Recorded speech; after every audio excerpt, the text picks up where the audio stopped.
The second trailer of Fast and Furious 8, The Fate of the Furious, made me a little uncomfortable when they showed that car set piece in it.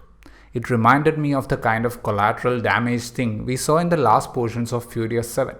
Luckily, F. Gary Gray hasn't overdone the elements in order to push the envelope further, and thus, with all its logical practical limitations, Fast and Furious 8 fits nicely into the franchise by providing the kind of wholesome entertainment it has been giving.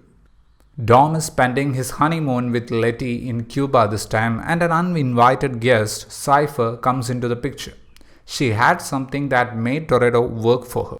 A conflicted Toretto goes rogue and is now on the opposite team. The team's operation to stop Dom and what exactly was the reason that made Dom do all these things are what Fast and Furious 8 showing us. The first scene in the film itself has a literally blazing car winning a race in reverse gear, and that gives us an idea that this is the world of Fast and Furious. That scene manages to be entertaining, and that is how almost all the scenes in this movie are. Over the top, breathtaking stunts that kind of make you whistle, and with the usual attitude dialogues from Dom, anger outbursts from Hobbs, and stupid stuff from Roman, the package is sort of complete, but you will always miss Brian.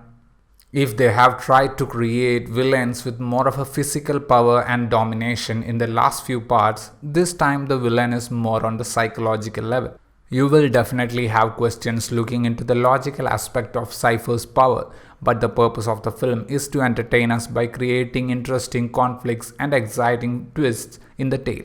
Dead people are coming back, enemies are becoming friends, and all those changes in equation add to the likability of the franchise. Vin Diesel as Dominic Toretto has that much needed attitude. This time he has got some scenes which show the vulnerabilities of Dom, and he was good in them. Dwayne Johnson as Luke Hobbs has got scenes which are a bit funnier. Jason Statham is there in his usual style. Michelle Rodriguez was fine as Letty. The duo Ludacris and Tyrese Gibson offers ample fun. Charliez Theron has that intense look on her face to be that brutal Cypher. F. Gary Gray has managed to find the right balance of making F8 an enjoyable one. The franchise in its entirety was always questioned for being over the top, but it has always managed to surpass those criticisms by making those stunts look stunning. Here also we have that grand scale submarine sequence in the last quarter of the film which looks enormous. Even though it has all the hacking cliches, you get to see a lot of witty dialogues, surprise entries of characters, and fair enough twists to make everything look appealing. The scenes featuring Jason Statham and that adorable little kid were really good.